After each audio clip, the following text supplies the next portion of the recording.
Hello friends, आज આપણે તો કે ચેપ્ટર નંબર 12 વિદ્યુત અંતર્ગત અવરોધ અને અવરોધકતા વિશેની માહિતીઓ મેળવીએ. સૌથી પહેલું તો કે અગાઉ પણ આપણે ઓહમના નિયમ ઉપરથી અવરોધ જેનું સૂત્ર તાર્યું હતું. તે પહેલા ફરીથી એક વખત જોઈ લઈએ કે આપણે સૌથી પહેલું શું કીધું હતું તો કે વિદ્યુત પ્રવાહ એ વિદ્યુત સ્થિતિમાનના તફાવતને સમપ્રમાણમાં હોય છે. તો એના ઉપરથી આપણે v ચલે છે I લખ્યું હતું અને સમપ્રમાણતાની નિશાની દૂર થાય તો ત્યાં આગળ એક અચળાંક મૂક્યાની અચળાંકને આપણે શું કીધું હતું r. એટલે આપણને સૂત્ર મળે છે v IR. તો અવરોધ r v I જેનું આપણે સૂત્ર અવરોધનું મળે છે અને એનો SI એકમ છે શું થશે તો કે વિદ્યુત સ્થિતિમાન વોલ્ટ એકમમાં માપો, વિદ્યુત પ્રવાહ એમ્પિયરમાં માપો તો વોલ્ટ પ્રતિ એમ્પિયર. પરંતુ ઓહમ નામના વૈજ્ઞાનિકની યાદમાં આનો એકમ આપણે શું કીધેલો છે તો કે ઓહમ. ઓહમ છે તેને દર્શાવવાની આ સંજ્ઞા છે, એકમ છે ઓહમ અને ઓહમને દર્શાવવાની સંજ્ઞા કઈ છે ઓમેગા. આ સંજ્ઞાને વંચાય છે ઓમેગા. તો અવરોધનું એકમ ઓહમ OHM. હવે તો કે આ અવરોધ છે તે કોની ઉપર આધાર રાખશે તો કે સૌથી પહેલું કે મુક્ત ઇલેક્ટ્રોન છે વિદ્યુત પ્રવાહ રચે છે. એટલે કે જ્યારે કોઈ ધાતુ પરમાણુની રચના થાય છે ત્યારે તેની અંદર હાજર રહેલા મુક્ત ઇલેક્ટ્રોનો વિદ્યુત પ્રવાહ રચે છે. આપણે સમજીએ. ઇલેક્ટ્રોન છે વાહકમાં ગતિ કરે છે તો ઇલેક્ટ્રોન અને અન્ય ઇલેક્ટ્રોનો વચ્ચે આકર્ષણને લીધે તેની ગતિ શું થાય છે અવરોધાય છે. જે ઇલેક્ટ્રોનની ગતિ અવરોધાય છે તેને જે શું કહેવાય તો કે વાહકનો અવરોધ છે તેમ કહેવાય. એટલે કે વાહક પદાર્થની અંદર જ્યારે કોઈ ઇલેક્ટ્રોનનો પ્રવાહ રચાય છે, ઇલેક્ટ્રોનની ગતિઓ થાય છે, એની ગતિઓ જે અવરોધે છે એ ઇલેક્ટ્રોનની ગતિ અવરોધાય તેને શું કહીએ અવરોધ. જો કોઈ ધાતુ પદાર્થ હશે તો ધાતુ પદાર્થની અંદર સામાન્ય રીતે ઇલેક્ટ્રોન જે સહેલાઈથી ગતિ કરતા હોય છે. એટલે કે ત્યાં આગળ અવરોધ છે એનું પ્રમાણ કેવું કહેવાય તો કે ઓછું છે. અવરોધ ઓછો છે તો બીજી રીતે કહીએ તો તે ધાતુઓ કેવી છે તો કે વાહક પદાર્થ છે. પરંતુ જેની અંદર ઇલેક્ટ્રોનની ગતિ થોડી કમ થાય છે, અવરોધાય છે, તેને આપણે મંદ વાહકો કહીએ છીએ.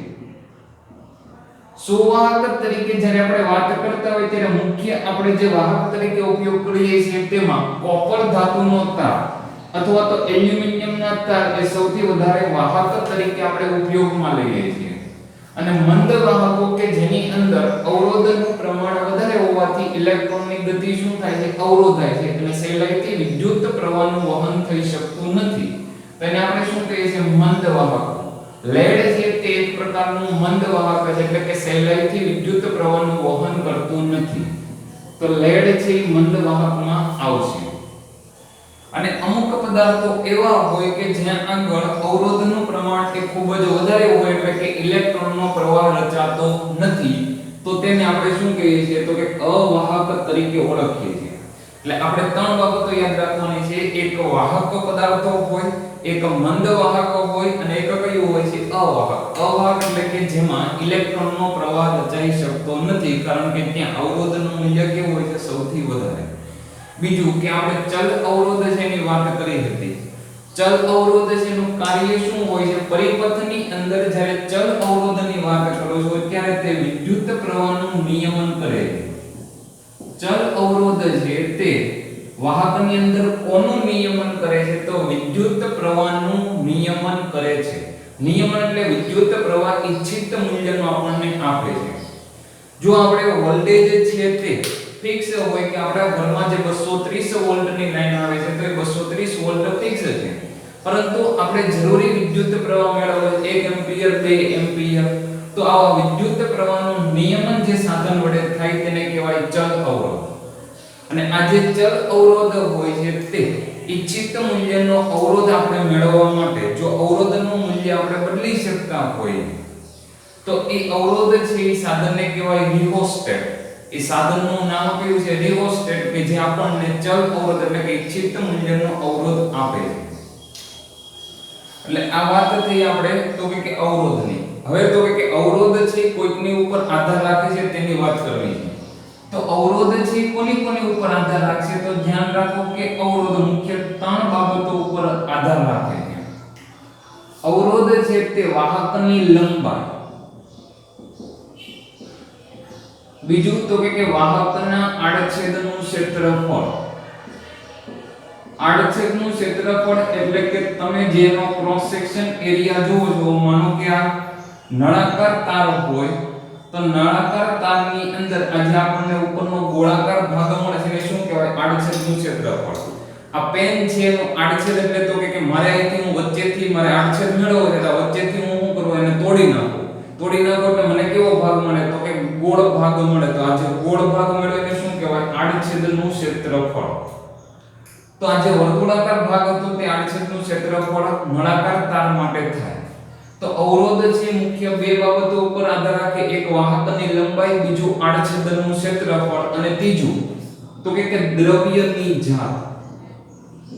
દ્રવ્યની જાત એટલે કે તમે જે વાહક લીધો છે તે કયા પદાર્થનો લીધો છે? તમે કોપરનો લીધો છે, એલ્યુમિનિયમનો લીધો છે, અથવા તો ઝિંકનો લીધો છે કે કોઈ અન્ય ધાતુમાંથી સોનાનો તાર લીધેલો છે, ચાંદીનો તાર લીધેલો છે? તે દ્રવ્યની જાત ઉપર વાહકનો આધાર રાખે છે અવરોધ. પણ આપેલા વાહક માટે, આપેલો વાહક એટલે કે તમે દ્રવ્યની જાત છે ને ફિક્સ કરો છો. કોપર ધાતુ તો કોપર ધાતુની જ તમે વાત કરતા હો ત્યારે તે મુખ્ય ફક્ત વાહકની લંબાઈ અને આડછેદના ક્ષેત્રફળ ઉપર આધાર રાખે છે. કઈ રીતે આધાર રાખે છે તે પણ આપણે સમજવાનું છે.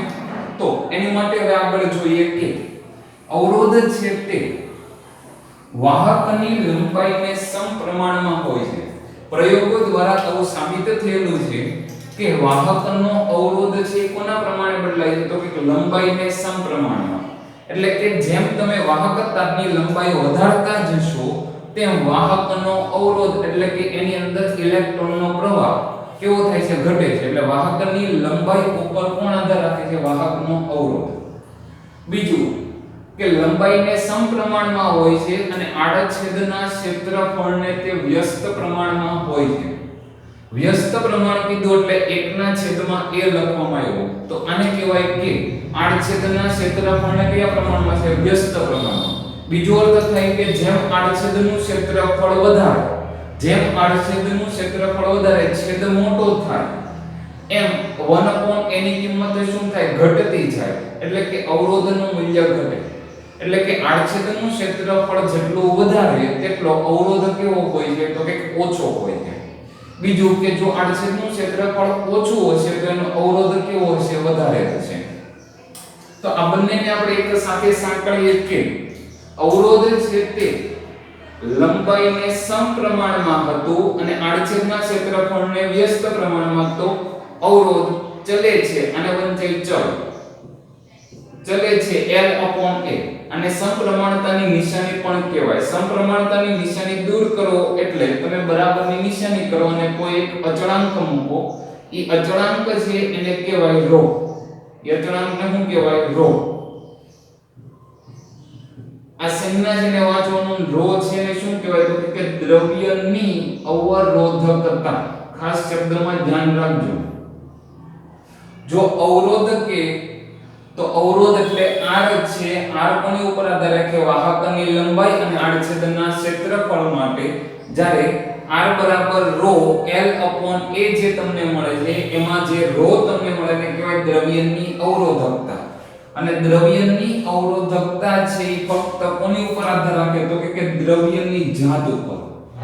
કોની ઉપર આધાર રાખે છે? દ્રવ્યની જાત. એટલે કે કોપર ધાતુ હોય તો એની માટે દ્રવ્યની જાત થઈ ગઈ તો એ અવરોધકતા ફિક્સ છે કોપર ધાતુ માટે.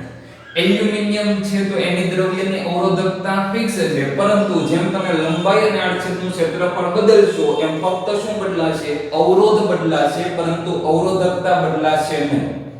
આ બાબતને ખાસ ધ્યાનમાં રાખવી કે દ્રવ્યની અવરોધકતા છે એ ફક્ત કોની ઉપર આધાર રાખશે? તો કે દ્રવ્યની જાત ઉપર આધાર રાખશે. તમે ગમે તેટલી લંબાઈ લેશો, ગમે તેટલા આડછેદનું ક્ષેત્રફળ કરશો, પરંતુ અવરોધકતા બદલાશે નહીં, પરંતુ અવરોધ બદલાશે. આજે દ્રવ્યની જાત કીધી હતી એની સાથે તો કે નિશ્ચિત ભૌતિક પરિસ્થિતિઓ શબ્દ આવે. એનો અર્થ થાય છે કે આપેલ તાપમાને અવરોધકતાનું મૂલ્ય બદલાતું નથી, એટલે કે 20 ડિગ્રી સેલ્સિયસ તાપમાને જો દ્રવ્યની અવરોધકતાની વાત કરીએ તો કોપર ધાતુ માટે 20 ડિગ્રી સેલ્સિયસ તાપમાને દ્રવ્યની અવરોધકતા ફિક્સ છે, પરંતુ જો તાપમાન 25 કે 30 ડિગ્રી સેલ્સિયસ કરીએ છીએ તો દ્રવ્યની અવરોધકતા બદલાશે. બીજી રીતે કહીએ તો દ્રવ્યની અવરોધકતા એક દ્રવ્યની જાત ઉપર આધાર રાખશે અને બીજું તાપમાન ઉપર આધાર રાખશે.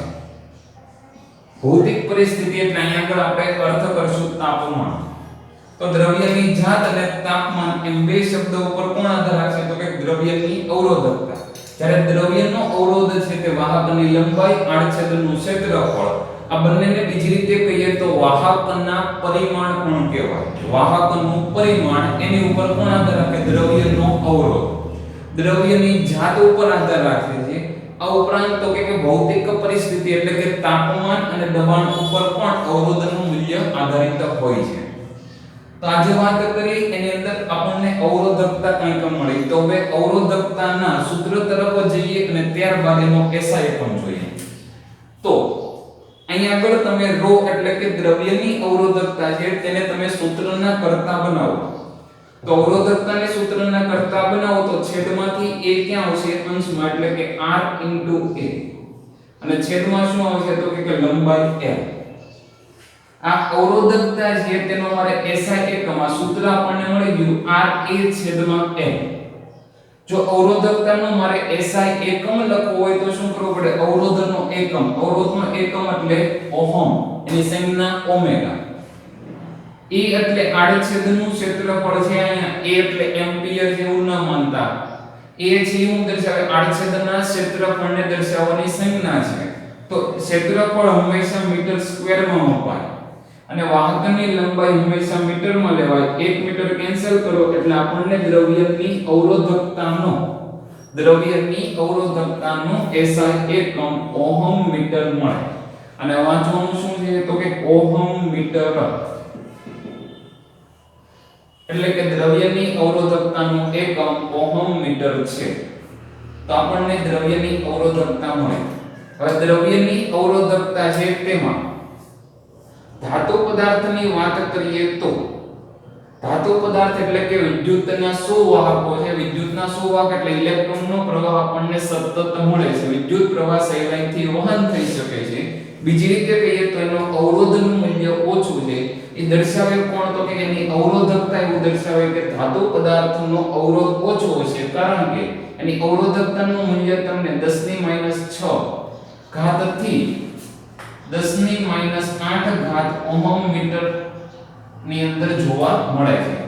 કોપર ધાતુ હોય, એલ્યુમિનિયમ હોય, સોનું હોય, ટંગસ્ટન હોય, તો આ બધી જ ધાતુ પદાર્થો માટે 10⁻6 થી 10⁻8 ઓહમ મીટર એ દ્રવ્યની અવરોધકતા દર્શાવે છે. બીજું કે ધાતુઓ એકબીજા સાથે આપણે જ્યારે જોડીએ છીએ અને એમાંથી ઈચ્છિત મૂલ્યનો અવરોધ ધરાવતો પદાર્થનું નિર્માણ કરીએ તો એને કહેવાય મિશ્ર ધાતુ.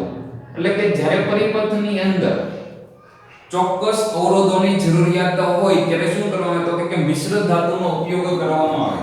અને મિશ્ર ધાતુ છે એની અવરોધકતા પણ -6 થી કોની વચ્ચે હોય તો કે -8 ઓહમ મીટરની વચ્ચે હોય છે. એટલે કે ધાતુ પદાર્થોની અંદર નજીક 10⁻6 થી 10⁻8 એટલે કે ધાતુ પદાર્થમાં 10⁻8 ની નજીક મૂલ્ય વધારે હોય છે. જ્યારે મિશ્ર ધાતુમાં એ મૂલ્ય કોની નજીક થાય છે 10⁻6 નજીક થતું હોય છે.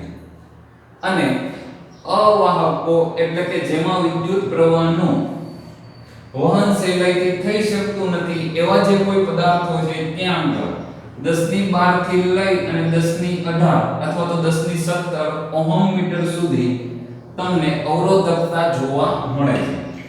આ મૂલ્યમાં તમારે ખાસ એક ધાતુ અને મિશ્ર ધાતુ માટે દ્રવ્યની અવરોધકતાનો વિસ્તાર તો કે 10⁻6 થી 10⁻8 ઓહમ મીટરનો હોય છે તે યાદ રાખવું પડશે.